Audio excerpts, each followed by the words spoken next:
It started just before sunrise, when most of the neighborhood was still buried beneath blankets and half-formed dreams.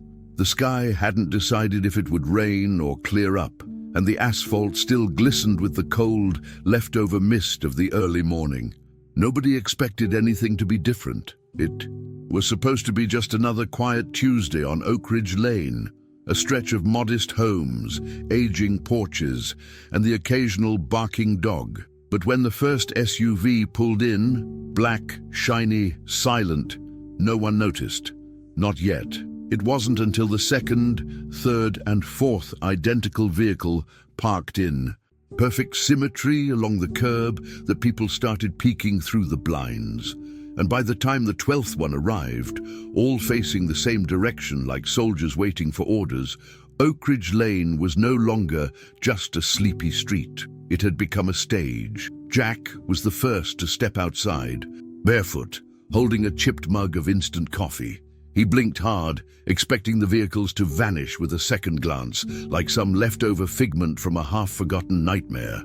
But they didn't. The black paint on the SUVs shimmered faintly under the weak sunlight, and the tinted windows reflected nothing, just shadows. Jack didn't say a word. He simply stood there, mug raised halfway to his lips, hand trembling just enough for the coffee to spill a little onto his flannel sleeve. Behind him, the screen door creaked open.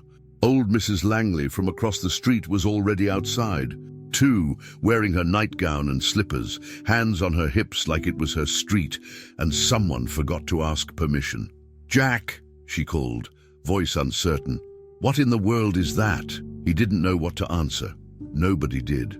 Within minutes, more neighbors were emerging, some holding phones, others just frozen in place. The atmosphere wasn't one of celebration or curiosity. It was confusion. There were no drivers, no logos, no movement at all. Just 12 gleaming black SUVs parked side by side in front of one particular house, Evelyn Harper's house.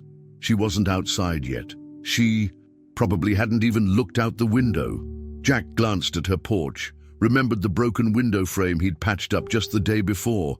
She'd thanked him with tears in her eyes, offering soup he hadn't had the courage to accept. Now, staring at the strange sight, Jack's stomach twisted. Something was off, deeply off. The silence around the cars was unnatural. A street like Oak Ridge Lane was never completely quiet. There were always kids biking too early, dogs barking at squirrels, someone blasting a too loud lawnmower. But now it felt like the entire block had been put on mute. Even the birds were gone. Jack stepped off his porch and walked closer, one careful step at a time. He approached the nearest vehicle slowly, like it might suddenly spring to life. He checked for plates. They were blank, not blurred, not covered, just nothing. He reached out to touch the door. Handle hesitated. His reflection looked back at him through the dark glass, tired, unshaven, hollow-eyed. Before he could reach further, the front door of Evelyn's house creaked open. Evelyn stood there in her usual beige cardigan, hair tucked behind her ears. She wasn't surprised, not in the way everyone else was. Her face was pale but calm, as if she had been expecting something, though maybe not this. She looked at Jack, then at the line of cars, and finally stepped out onto her porch with hands folded gently at her waist.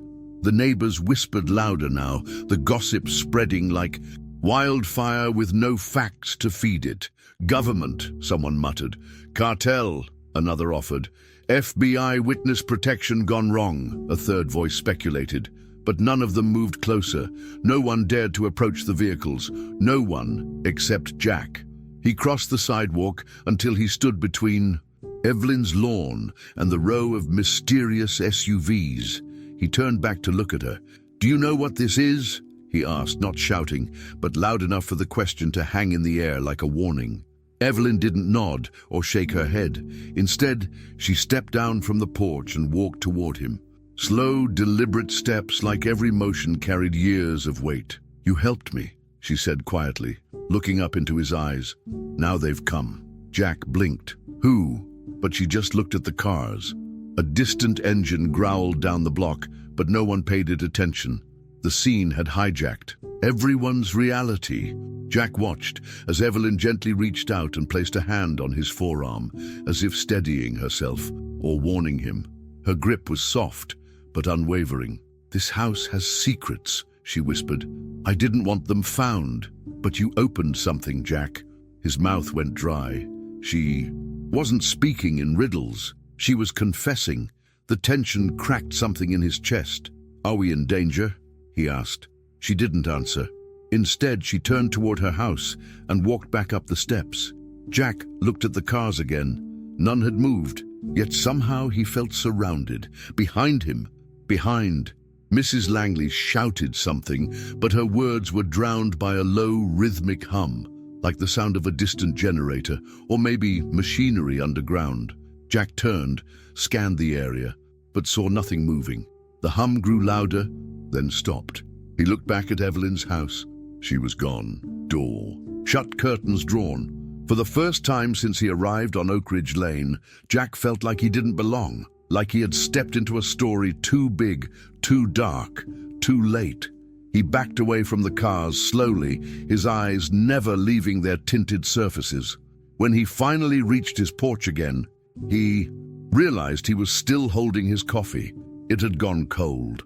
He set it down on the railing with trembling fingers and sat on the top step. The other neighbors were still watching, some filming with shaky hands. Nobody spoke to him. Nobody approached Evelyn's house. As the sun broke weakly through the clouds, the SUVs remained like statues, cold and indifferent. Jack closed his eyes, heart pounding. Something had begun. He just didn't know what or how far it would go. Evelyn Harper hadn't always lived on Oak Ridge Lane. Years ago, she and her husband George had moved in after he retired from 30 years working at a military communications firm. They had chosen the house for its quiet charm, its peeling green paint, and its distance from the chaos of the city. George was the kind of man who didn't talk much about his work, always keeping his eyes down and his hands busy. Evelyn, on the other hand, was warmth embodied. She hosted neighbors, baked pies on Sundays, and remembered everyone's birthday. But after George died of a sudden stroke, the house changed. It grew colder, quieter, full of wires she didn't understand, and blinking lights she chose to ignore. She began to close herself in. On the Monday before the SUVs arrived, Evelyn had walked into the local corner store for bread and canned soup. She rarely went out, but the power had been flickering again, and her fridge had gone out for the third time that week. She wasn't looking to complain, just to distract herself from the loneliness. As she shuffled through the narrow aisles, she passed a man kneeling beside a cooler, adjusting a toolbox. He wore stained overalls, heavy boots, and had grease on his cheek. Their eyes met for a second. He gave a nod, polite but distant. Something about him seemed tired in a way Evelyn recognized. That man was Jack.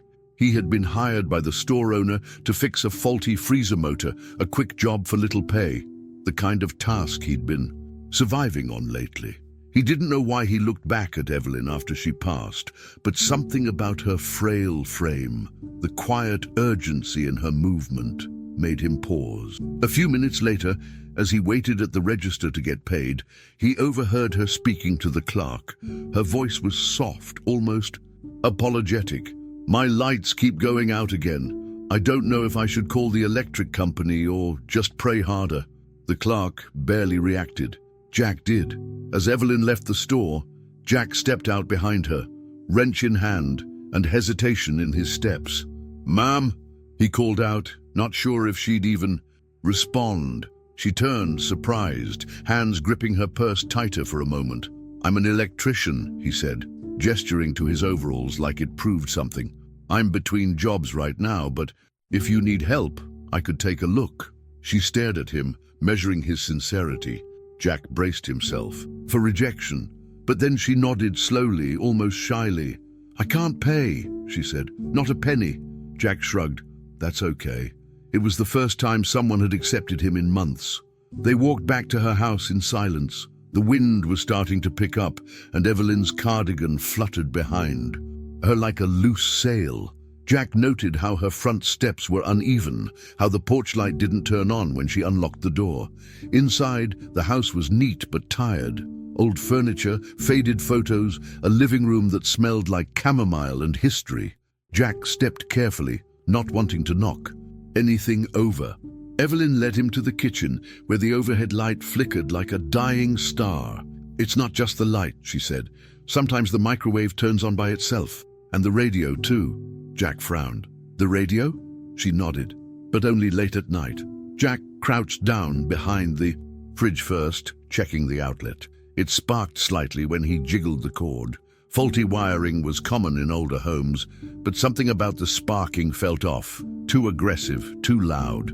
He pulled out his voltage tester and got inconsistent readings. "Your circuits are acting strange," he muttered, more to himself than to her. Evelyn watched him from a distance, wringing her hands. She didn't want to hover, but something about Jack's calm focus felt safe, like George in the early years, before the secrets and silence. Jack continued checking outlets through the house, following a trail of humming wires that didn't lead where they should. In the guest room, he found an old wall outlet with melted plastic around the socket. It shouldn't have been active. It wasn't connected to anything.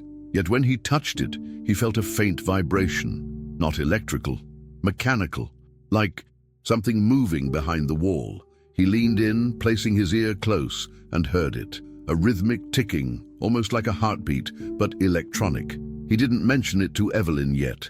He didn't know how to explain it without sounding paranoid. Instead, he jotted a note in his phone and moved on. As the sun started to set, the light in the hallway flickered back to life without anyone touching it.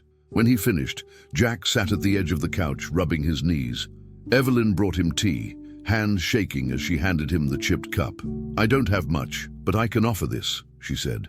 Jack took it, grateful. They sat in silence for a while. She told him about George, how he used to work for something called Signal Base 17, but she never really understood what it meant. "He wasn't allowed to talk about it," she said. "Said it was for my own safety." Jack listened, sipping. Slowly, eyes on the darkened corners of the house. "Do you think the house remembers?" she asked suddenly. Jack didn't answer, but he was starting to wonder the same thing. Before leaving, he replaced a fuse and wrapped the melted socket in insulation tape. "I'll come back tomorrow," he said. He want to double-check something." Evelyn walked him to the door, leaning slightly against the frame. "Most people don't come back," she said. "Not after seeing what they see here." Jack paused. "What exactly do they see?" Evelyn smiled, sad and secretive. "That I'm alone." He gave her a look. Not pitiful, but honest. "Not anymore." As he stepped off her porch, the light finally clicked on above the door. Steady, bright, unwavering. Jack didn't turn to look, but Evelyn stood there watching him disappear down the street. That night, Jack couldn't sleep. Not just because of the strange ticking he'd heard or the way the wires seemed to breathe, but because of Evelyn's eyes. There was something behind them, not fear, but memory, as if she knew exactly what was going on and had chosen not to say. Jack lay in the back of his van, surrounded by old tools and unpaid bills, and stared at the ceiling. He had offered to help without expecting anything, but now a tiny thought was growing in his chest. Maybe, just maybe, this wasn't about helping anymore. Maybe he had opened a door that someone had worked very hard to keep shut. Jack lived in a van parked behind a closed-down tire shop 3 blocks from Oak Ridge Lane. It wasn't where he wanted to be, it was where he ended up. The van had no insulation, the mattress was lumpy, and the heater only worked if he rewired it manually every morning. Some nights he drove to a rest stop just to avoid the noise of passing trains. Other nights, when it rained too hard and leaked through the cracked roof, he sat in the driver's seat with a blanket draped over his shoulders and thought about nothing. Not the future, not the past, just nothing. Thinking hurt more than it helped. And when the world forgets you, forgetting it back becomes survival. Before he met Evelyn, Jack's days blurred into one another. He kept a paper calendar on the dashboard with penciled-in appointments that usually got cancelled. "Sorry," found someone cheaper, or my cousin's a contractor, or no answer at all. The toolbox he carried had missing pieces.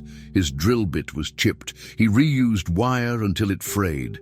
People didn't want to hire a man who looked tired before the job even started.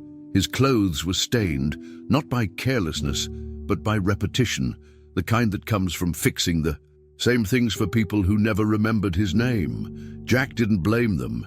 He barely remembered his own. Each morning started with the same ritual. He woke up at 5:45, not because he wanted to, but because the cold made it impossible to sleep past that. He boiled water in an old camping kettle, washed his face with it, then shaved using the cracked mirror duct taped to the van door. He didn't do it for appearances. He did it to hold on to a thread of dignity, the last part of himself that hadn't unraveled yet. After that, he checked his phone for work leads. If nothing came, he drove to places where someone might need help: hardware stores, gas stations, construction sites. Most of the time they didn't. What people didn't see was that Jack had once had something: a life, a license, a steady contract with a construction firm in downtown Detroit. But a mistake, one that he regretted every day, had pulled it all out from under him. He'd signed off on an electrical panel install he hadn't inspected properly. A fire broke out. Nobody died, but the damages were massive. His company let him take the fall. He lost his license, his job, and eventually his home. His girlfriend left soon after, and his parents had long stopped answering his calls. After that, Jack stopped expecting anyone to care if he showed up or didn't. Despite all this, he never stopped working. Not because he was driven or noble, but because stopping meant collapsing. He took whatever he could, rewiring a fence light for $20, fixing a boat motor in exchange for a sandwich, patching together old fuse boxes with wire he stripped from discarded TVs. He knew every dumpster in town worth checking, and yet, even with all that effort, he couldn't save enough to get out of the van. Pride was the only thing he had left. He never asked for help, never told his story to anyone. It was easier that way. Pain was quieter when it stayed in the dark. The worst part wasn't the hunger, or the cold, or the endless job rejections. It was the silence, the kind that came at night when the traffic died down and the city exhaled. In those moments, Jack thought about who he used to be. He remembered the sound of laughter in a real kitchen, the warmth of clean sheets, the way a woman had once touched his shoulder just because she wanted to. Those memories didn't comfort him. They punished him, because every time he reached for them, they reminded him what he'd lost and how far he had to fall before anyone even noticed he was gone. When Jack first heard Evelyn speak in that store, it wasn't her words that hit him. It was the loneliness inside them. He recognized it like a mirror. The way she talked about the broken power as if it were her fault, the quiet panic underneath her calm. He saw himself in her, not because of age or circumstance, but because both of them had become invisible to the world. So when she said she couldn't pay him, and he said that was fine, he meant it. Not out of charity, but out of instinct. Some connections are too rare to ignore, even if you don't know what they'll cost.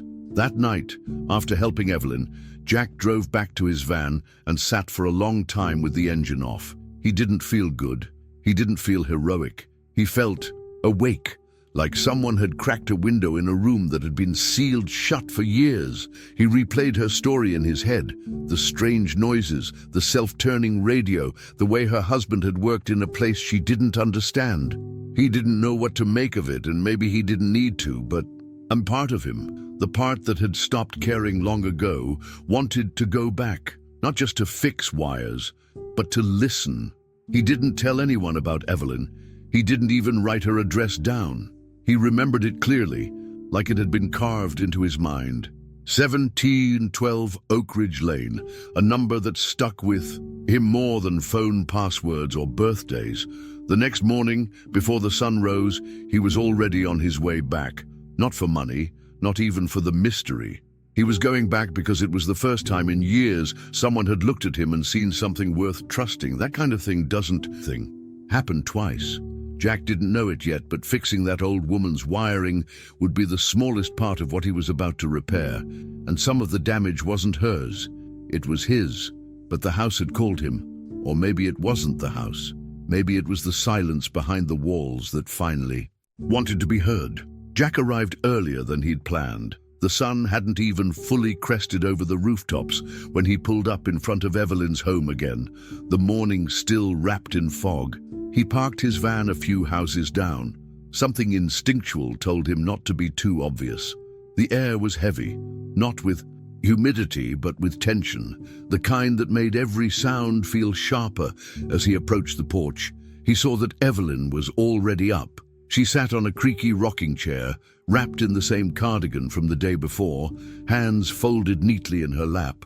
She didn't seem surprised to see him. In fact, she looked like she had been waiting. "I forgot a tool," Jack lied. He didn't expect her to question it, and she didn't. "Come in," she said simply, rising with some effort. Inside, the house looked exactly as it had the day before, neat, dimly lit, and lined with memories. But something felt different. Jack couldn't explain it at first. Then he realized the radio in the kitchen was playing softly, a jazz station, distant and crackly. He hadn't turned it on. "I don't touch that thing," Evelyn said, noticing his glance. "Hasn't worked right in years, but every morning it starts by itself. Same station." She didn't sound alarmed, just resigned, like someone who had given up on questioning the strange. Jack set his bag down and walked through the house slowly, ears tuned to every creak and buzz. He had been in dozens of homes in his career, big ones, small ones, falling apart. But none had felt like this. As he stepped into the guest room again, he paused. There it was, a sound, not loud, not constant, but there, a faint hum, mechanical and persistent like a distant motor spinning just behind the wall. Jack leaned closer, pressing his hand to the plaster. The vibration was real. He could feel it in his fingertips. "You hear it too?" Evelyn asked from behind him. Jack turned. She looked more curious than afraid. He pried open the outlet cover he had inspected the day before. Nothing had changed. But when he leaned his head closer to the wall and knocked, gently, the sound changed. Not louder, not clearer, just different, as if something inside had shifted in response. "Is there a crawl space?" he asked. Evelyn shook her head. "Not that I know of. My husband used to spend a lot of time back there when we first moved in. Said it was for upgrades, but I never saw what he did." Jack didn't like that answer. Houses didn't just hum, not like this, and not from walls that had no access points. He moved through the hallway, tapping sections of drywall with the butt of a screwdriver. Most sounded hollow, but one panel near the baseboard gave a duller thud, like something was wedged behind it. "What's behind this?" he asked. Evelyn shrugged. "A closet on the other side. Nothing special." Jack opened the adjacent closet and felt around. Dust, old boxes, a winter coat with moth holes, but no panels, no hatches, no wires. Just the persistent feeling that something was hiding. He stood up and took a breath. "Something's not right," he muttered. Evelyn looked down. "I stopped telling people that years ago. They'd just smile and nod, like I was the one who wasn't right." Jack returned to the living room, sat on the couch and stared at the ceiling. It felt like the whole house was breathing, not in a ghostly way, nothing supernatural, but mechanical, purposeful, like something built by human hands but forgotten. He rubbed his jaw, already forming a plan to come back with better tools. "Did George ever build anything here?" he asked. Evelyn's eyes softened. "He kept a workbench in the basement, but I haven't gone down there since he died." Jack's heart skipped. "Do you mind if I look?" She hesitated. "The lights don't work down there, and there's a lot of junk. Be careful." The basement was cramped and dusty. Shelves lined the walls, filled with old paint cans, tangled cords, and boxes marked with years long past. A single bare bulb hung from the ceiling, flickering weakly. Jack stepped carefully, avoiding boards that bent too much. In the far corner, he found a metal cabinet. Locked. The padlock was rusted but intact. He tried to jiggle it open, but it held firm. He didn't want to force it, not yet. Nearby, an old circuit panel was mounted on the wall. Jack opened it and frowned. There were extra breakers, unlabeled, and clearly not part of the house's official wiring. Someone had added a second layer. Someone who knew exactly what they were doing. Jack climbed back upstairs with dust on his hands and questions multiplying. He sat back down with Evelyn, who handed him a fresh cup of tea. "I think your husband was hiding something," he said carefully. She didn't flinch. "I think so too," she said. "But I stopped asking why a long time ago." Jack nodded slowly. "I want to help you, but I need to know everything you remember, even the little things." Evelyn sipped her tea. "He used to get phone calls late at night, said they were for work. Sometimes he'd leave for hours and come back with parts he wouldn't let me see." Her eyes glazed over. "He was a kind man, but not always an honest one." Jack left that day with more questions than answers. The sound in the wall hadn't gone away, and neither had the feeling that he had touched something fragile, something buried under years of dust and denial. As he got into his van, he looked back at the house. Evelyn stood in the window watching. She didn't wave, she didn't smile, she just stared, like someone who knew what was coming and knew there was nothing she could do to stop it. Jack returned to Evelyn's house the next morning, carrying more than just tools. He brought a crowbar, a voltage tracer, and a cheap inspection camera he'd borrowed from a former co-worker. He was ready to start pulling down drywall if needed. Something inside that house was humming with more than just old wires, and he was determined to find out what it was.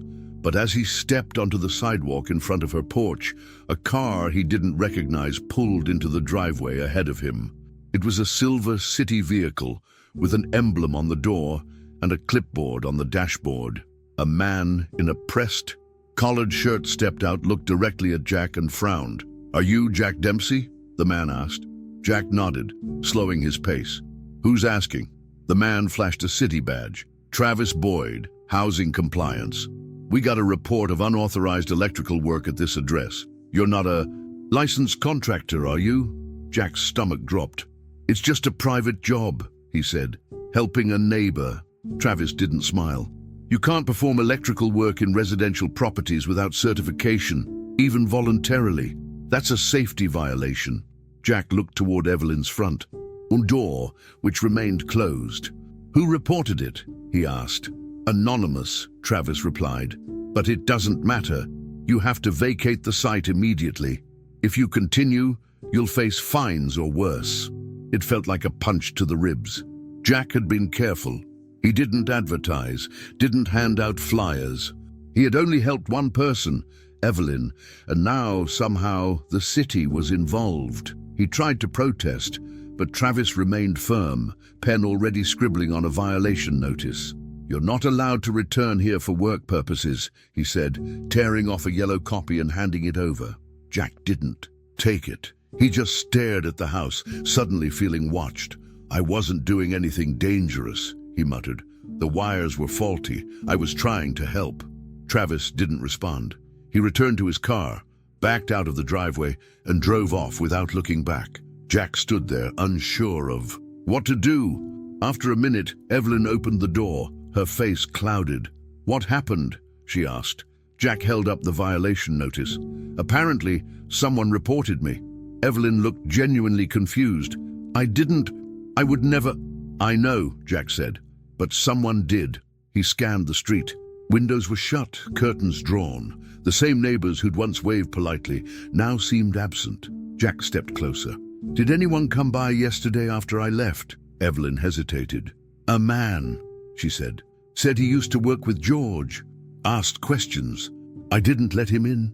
Jack's chest tightened. "What did he ask?" "If I'd noticed anything unusual, I told him I hadn't. He wanted to break something, a door, a rule, a wall, but he knew that wouldn't help. "Listen," he said, quieter now, "there's something behind the panel in your guest room. I don't think it's just old wiring." Evelyn nodded. "I believe you, but what can we do?" Jack sighed. "I need to get in there, with better tools, but now I'm flagged." He looked around again. The block suddenly felt hostile. "I'll figure something out," he added, stepping back. Evelyn reached for his sleeve. Be careful, Jack. I've seen people disappear around this house, not literally, but slowly. First they stop visiting, then they stop calling, then they just vanish from your life. Back in his van, Jack called a contact from an old renovation crew. City's coming after me, he said. Think someone tipped them off. The man on the other end laughed darkly. That's Oak Ridge for you. That neighborhood's got layers. People poke where they shouldn't. You know anything about the house at 1712? Jack asked. There was silence. That the Harper place? Yeah. More silence. Then, walk away, Jack. That street doesn't forget. But it does erase, the call ended. Jack stared at the screen, hands clenched around the steering wheel. Someone wanted him gone, not because he was unlicensed, because he was too close. He tried contacting city records, asking about permits filed on the house in past decades. The clerk acted. Helpful until Jack mentioned the address. Then she changed tone. I'll have to transfer you. The line went dead. When he called back, no one answered. At the local library, he looked through public archives, newspaper scans, real estate transactions. But the house dropped off the radar after 1989. Like someone had erased every trace. No renovations, no utility work, no ownership changes. Not even George Harper's death certificate was in the digital system. It was as if the house had gone dark, not just electrically, but historically. By the time Jack returned to Oak Ridge Lane later that afternoon, not to work, but to think, he noticed a familiar neighbor walking their dog. He waved. The neighbor didn't wave back, just stared. That night, parked down the block, Jack watched as a man in a black coat stood outside Evelyn's house for a few minutes, then walked away when the lights came on. He wasn't from the neighborhood. Jack had never seen him before, but the message was clear. Jack was being watched, and whoever was behind this didn't care if Jack knew it. Jack returned after midnight. He parked the van 2 streets away and walked in silence, every footstep a reminder of how far into this he had gone. He wasn't being paid. He wasn't even sure why he still cared. But whatever was inside that house, inside those walls, was no longer just Evelyn's. No problem. It had bled into his mind like a leak in the ceiling, soaking every thought until it dripped into his sleep. This wasn't curiosity anymore. It was something else, something harder to name. He slipped through Evelyn's back gate without making a sound. The porch light was off, but the kitchen light glowed faintly behind the curtains. She hadn't gone to bed yet. He knocked once, gently. The door creaked open a few seconds later, and Evelyn stood there in a robe, her face calm, as if she had known he'd come. You shouldn't be here, she said, but didn't stop him. Jack nodded, stepping inside. Just give me 10 minutes. She stepped aside, locking the door behind him. Jack moved quickly, quietly. He headed straight to the guest room, pulling his flashlight from his pocket and clicking it on. The beam hit the same wall panel he had inspected before.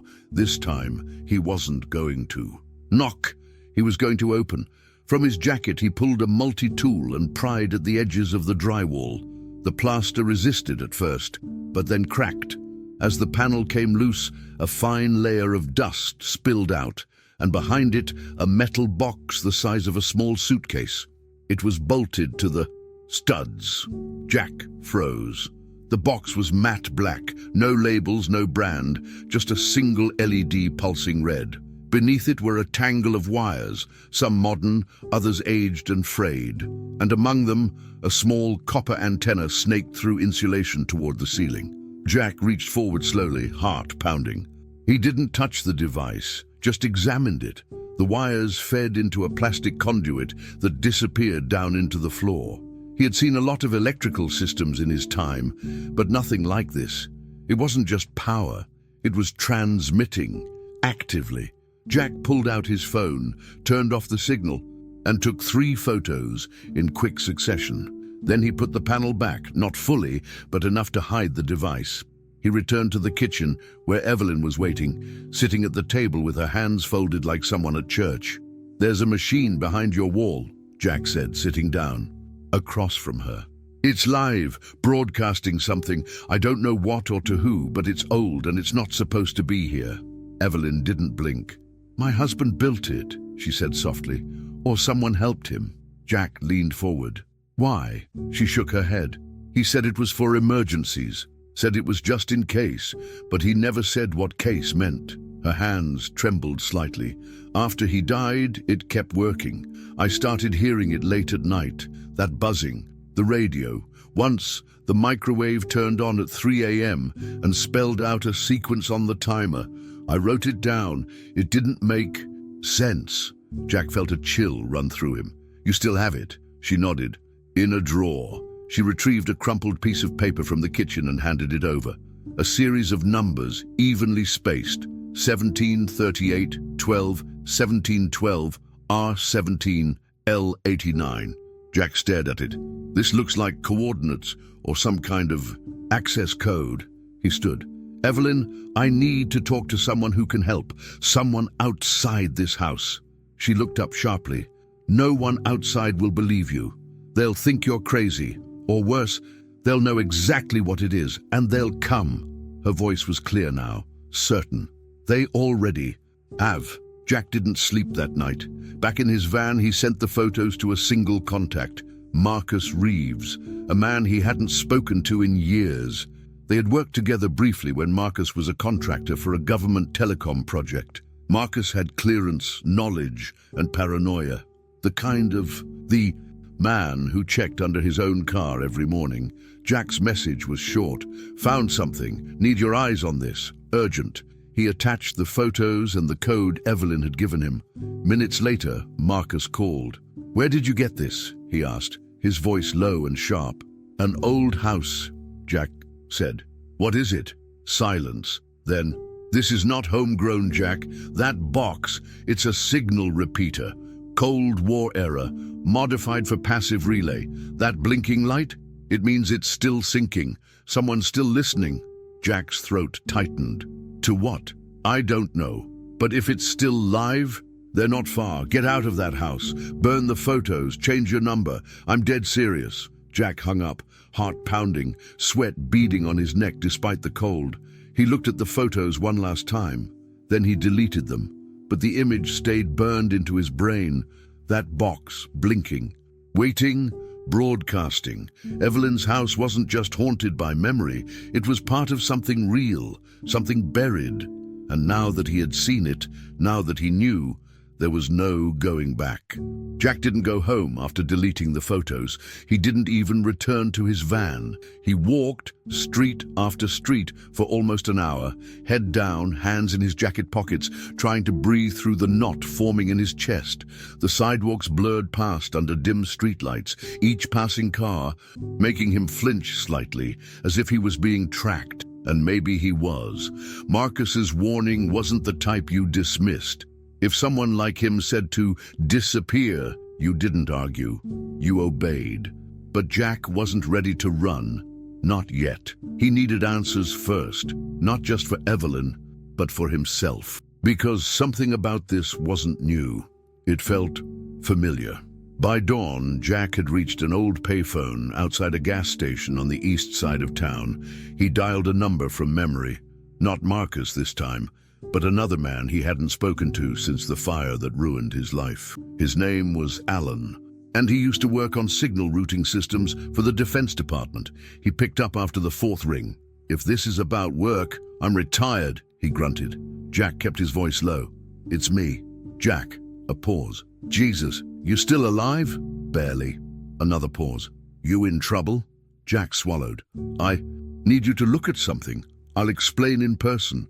Alan sighed and after a long silence said, "Warehouse on 8th and Marlow, back entrance, bring coffee." An hour later, Jack stood in a cluttered metal structure that smelled like solder and rust. Alan, grey-haired and hunched but sharp-eyed, watched as Jack sketched out the box he had seen behind Evelyn's wall. He described the blinking light, the configuration of the wires, and the coded numbers Evelyn had kept. Alan didn't interrupt. He just nodded occasionally, fingers steepled in thought. When Jack finished, Alan leaned back in his chair. "That's not just a repeater," he said. "It's a bounce point. Old intelligence tech used for low-profile message redirection." You don't store anything in a box like that. You pass it through. Jack frowned. So, where's it going? Alan looked at him. Anywhere, that's the point. Through one node, into another, then another. You'd need a map of the whole relay chain to trace it. Jack sat in stunned silence. Evelyn's house was just one piece. How many more? He asked. Alan shrugged. Dozens, hundreds. Depends on the era. These things were built to vanish, used in the Cold War, decommissioned in the 90s. But if yours is still active, he trailed off. Someone brought it back online. Jack leaned forward. Why would they do that? Alan met his eyes. Because it works, and because no one's paying attention anymore. Jack exhaled. So Evelyn's house is a node in a ghost. In network? Alan nodded. A live one. Back in his van that afternoon, Jack sat in the driver's seat staring at a map. He circled Evelyn's address, then marked locations where Alan remembered similar tech being used. Long-abandoned government buildings, shuttered relay towers, even a former military listening post about 30 miles north. As he drew lines between them, something formed. A loose web, converging roughly around Oak Ridge Lane. It was never random. Her house was never just a house. It was the center, the hub, a perfect location for silent signal transmission. Suburban, unnoticed, occupied by someone no one questioned. Jack's thoughts were interrupted by a knock on the van window. He jumped. Outside stood a teenage boy in a hoodie, holding a phone. You, Jack? Jack blinked. Who's asking? The boy handed him the phone. A voice crackled through. Jack, it's Marcus. I traced your signal. I warned you not to send anything, but I had to know. I ran that code Evelyn gave you. You want to know what it points to? Jack stayed silent. It leads to an operations building that burned down in 1991. Signal Base 17.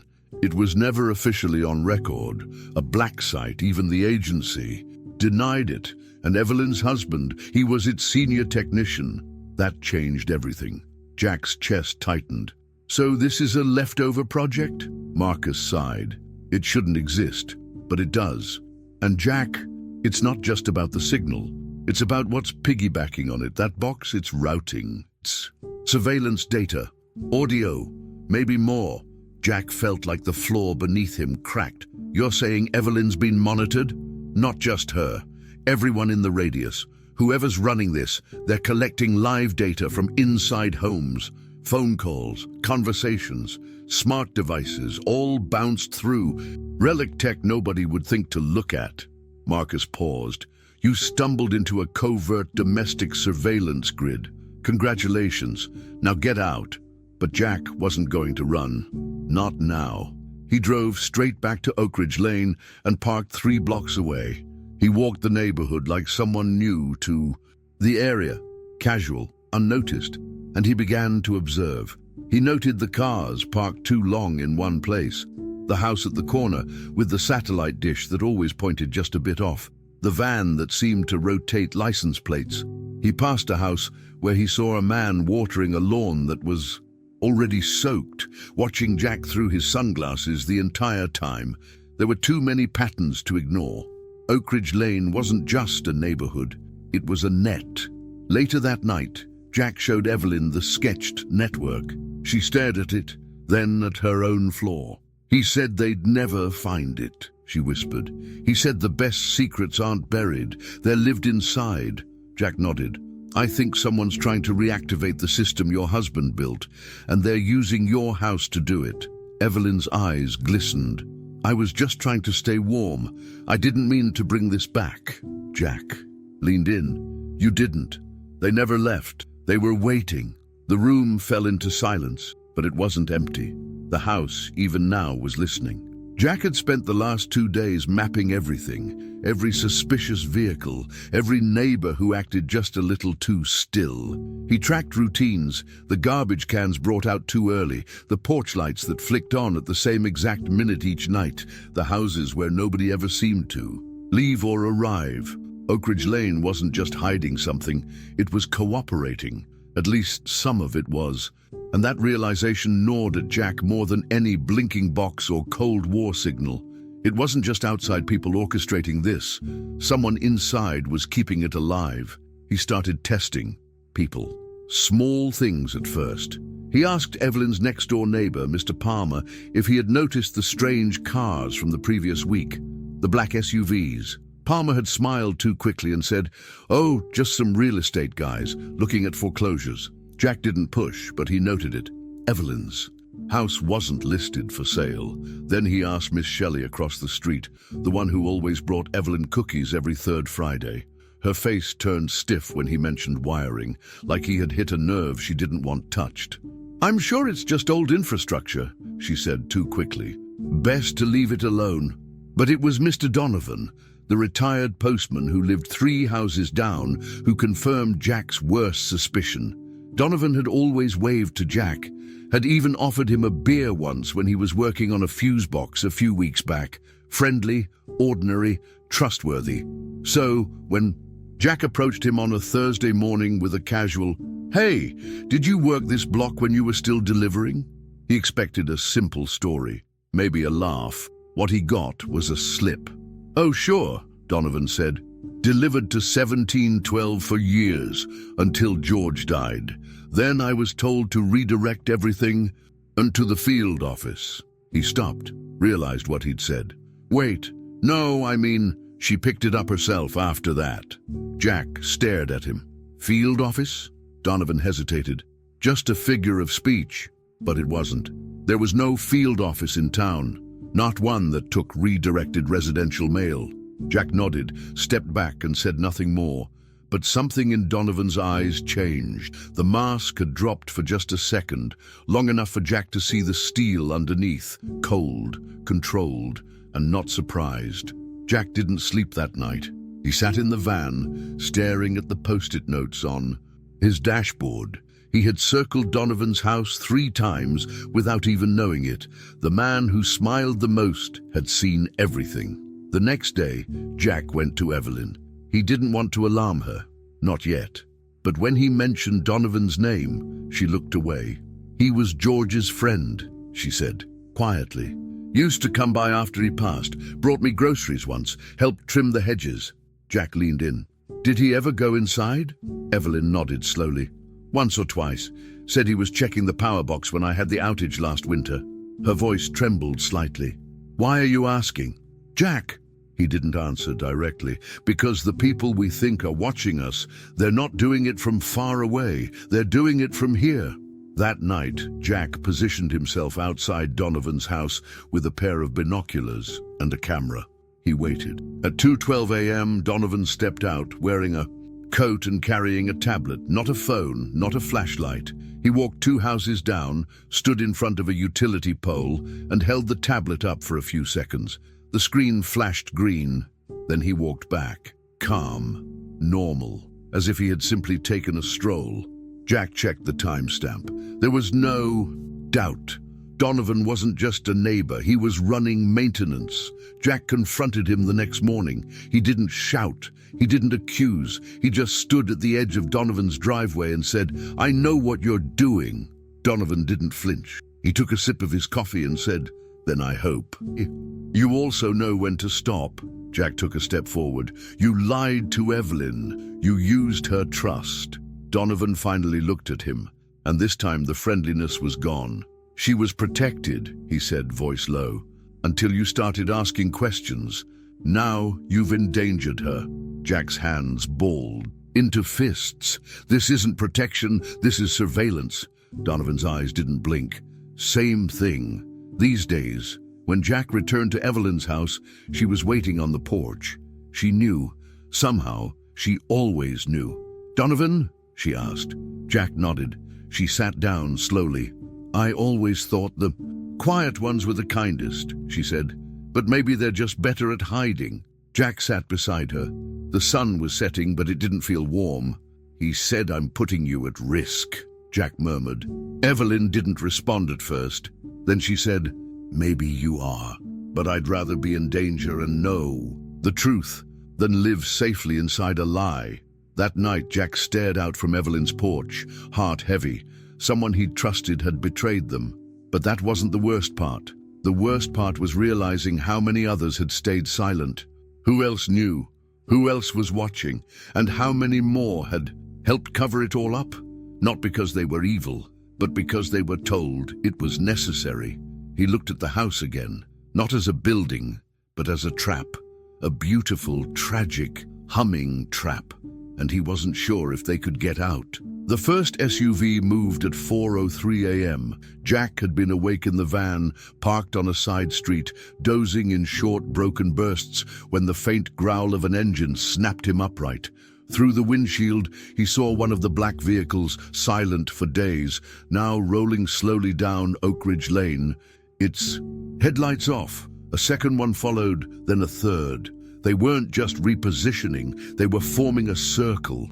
Jack grabbed his jacket and bolted out the door, running in the direction of Evelyn's house, his boots slapping hard against the wet pavement.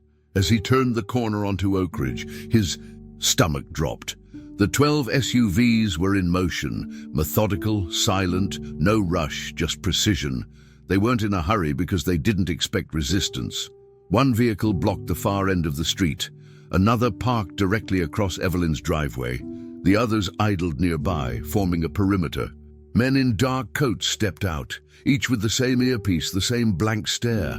Jack counted 9 of them. None wore insignia, not police, not military, something in between or outside.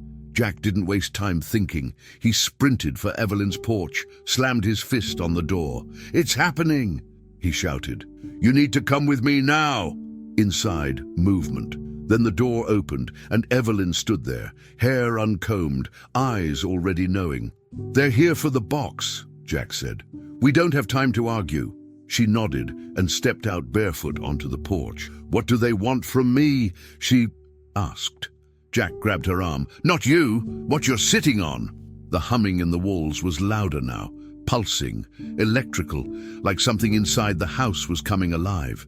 One of the suited men approached the steps. "Ma'am," he said calmly, "we need to enter your home. There's a safety issue." Jack stepped between them. "She doesn't consent," the man smiled faintly. "We don't need consent." Jack reached for his phone. He had already hit record, but the man knocked it from his hand before it could even finish the buzz. "You've been interfering," the man said to Jack. "We warned you." Then, without another word, he reached for Evelyn. Jack reacted first, pushed the man back, grabbed Evelyn's hand and ran. They bolted around the side of the house as 2 more men rounded the back. Jack led her through the alley behind the property and into the neighbor's yard. A motion light snapped on. A dog barked, but no one came out. No one dared. Jack yanked open a side gate, half dragging Evelyn, and they spilled out onto the next street. A black SUV peeled around the block to cut them off. Jack swerved into a cluster of trash bins, knocking them over, causing just enough delay for the vehicle to brake. Evelyn was panting hard now, face pale, barefoot feet cut and scraped. "We can't run," she gasped. "I'm not built for this." Jack grabbed her shoulders. "Then we fight, but not here." They ducked into a mechanic's lot Jack had used months ago when his van battery had died. He knew the back was unlocked. They entered through the side and barricaded the door with a metal cabinet. Jack pulled his flashlight, scanned for tools, anything they could use. He found an old breaker panel and yanked loose a thick copper cable. "If they try to reroute signal through you, we kill the feed. If they breach, we go live with what we've found." Evelyn sat on a dusty crate, shivering. "You think this will stop them?" Jack didn't answer. They didn't have long to wait. Within 5 minutes, the sound of boots echoed on the concrete outside. Flashlights flicked through cracks in the boarded windows. One beam froze on Evelyn's face, and the shouting started. "Open the door! This is a security operation!" Jack gritted his teeth and uncoiled the cable. He ran it through the panel and triggered a short, causing a spark strong enough to blow half the breaker box. The lights flickered across the lot. Somewhere, something went dark. He hoped it was the signal. "They'll come harder now," Evelyn whispered. Jack turned. "Then let them." The side wall buckled. A man with gloves and goggles stepped through the broken window. Jack met him halfway, swinging a wrench he found on the floor. The man fell, dazed. Another followed. Jack was quicker this time, striking with all the strength of a man who had spent his life being underestimated. Behind him, Evelyn reached for the phone Jack had dropped earlier. It was cracked, barely working, but the voice memo was still open. She pressed send. A message uploaded to Jack's cloud. Proof. More men poured in. Jack and Evelyn were overwhelmed, pushed to the ground, restrained. But it was different now. As they were dragged from the building, they both saw the SUV lights flicker. One by one, they blinked out, like someone, somewhere, had pulled the plug. Jack smiled through the blood on his lip. "That was you," he muttered to Evelyn. "You made them panic." She nodded, barely breathing. "They don't like losing control." Then, from down the street, police sirens, real ones, loud, local, flashing. The men froze. One dropped a baton, another backed away. Jack and Evelyn were released before the cops even arrived. The black SUVs began to retreat, fast, efficient, vanishing into the night like they were never there. No IDs, no confrontation, just gone. When the police finally reached them, the responding officer looked confused. "We got an anonymous tip about a break-in," he said. Jack coughed. "Guess someone wanted us found alive." The officer frowned. "You two all right?" Jack looked at Evelyn. She nodded. "For now." The sun rose slowly the next morning, as if unsure whether it had permission to shine over Oak Ridge Lane again. For the first time in days, the street was quiet in a natural way, not artificially muted, not frozen by fear, but simply still. The black SUVs were gone. The agents in dark coats had vanished without a word, without a trace. No damage was reported. No one had filed anything. Even the mechanic's shop showed no sign of the violent intrusion that had taken place inside it just hours before. The town, it seemed, had chosen silence once again. Jack stood on Evelyn's porch, a mug of fresh coffee in hand, watching as a bird landed on the railing. A mockingbird, one he hadn't seen before. Evelyn sat beside him, wrapped in a thicker robe this time, feet bandaged and clean. Her eyes were swollen from lack of sleep, but there was peace in them now. Not resolution, not safety, just peace. "They won't come back," she said softly. "Not like that." Jack nodded. "Because they know someone's watching now." She sipped her tea.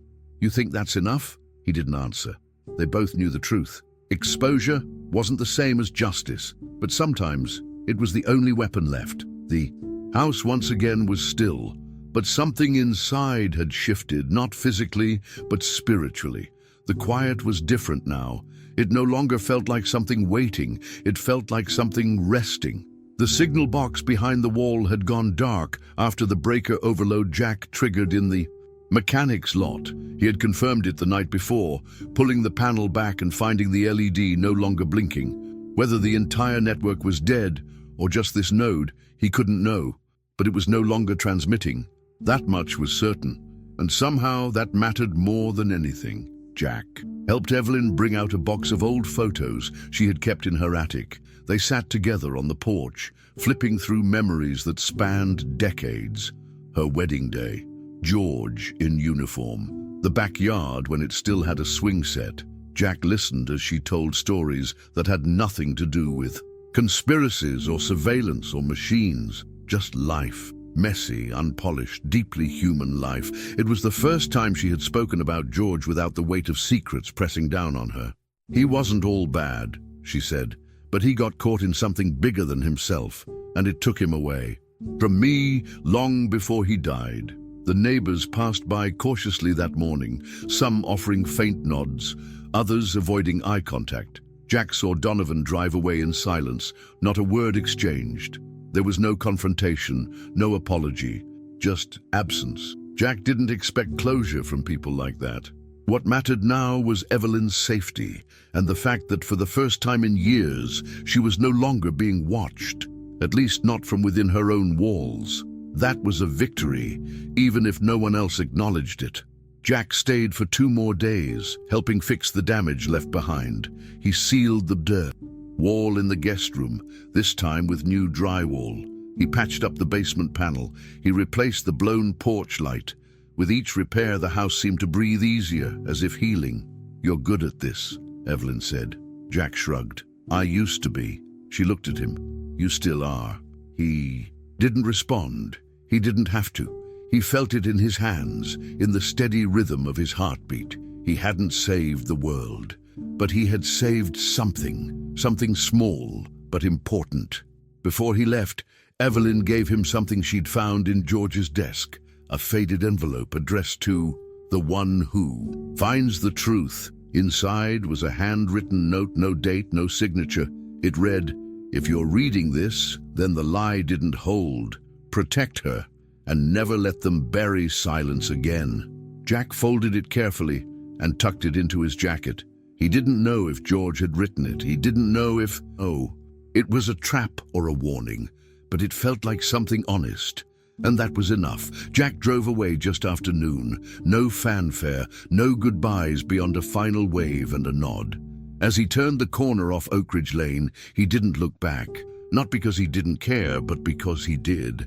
Some things need to be left behind to stay whole. The van rumbled beneath him, old but steady. He didn't know where he was going next, but for the first time in years, he wasn't running. He was moving forward. Behind him, Evelyn stood on the porch, watching the street return to normal. Birds returned to their usual. Trees. The mailman passed without hesitation. The world continued, but inside her something had changed. The silence was no longer haunting. It was hers again. The house was just a house now, but not to her and not to Jack. Sometimes the smallest act of kindness can expose the biggest secrets. Hi, I'm Erlen, and I'm the voice behind Whispered Helms. If this story moved you, don't forget to subscribe, leave a like, and drop a comment telling me what you felt. And please share this video with someone who loves powerful, emotional stories. You never know who might need to hear this one. Thanks for watching. See you in the next story.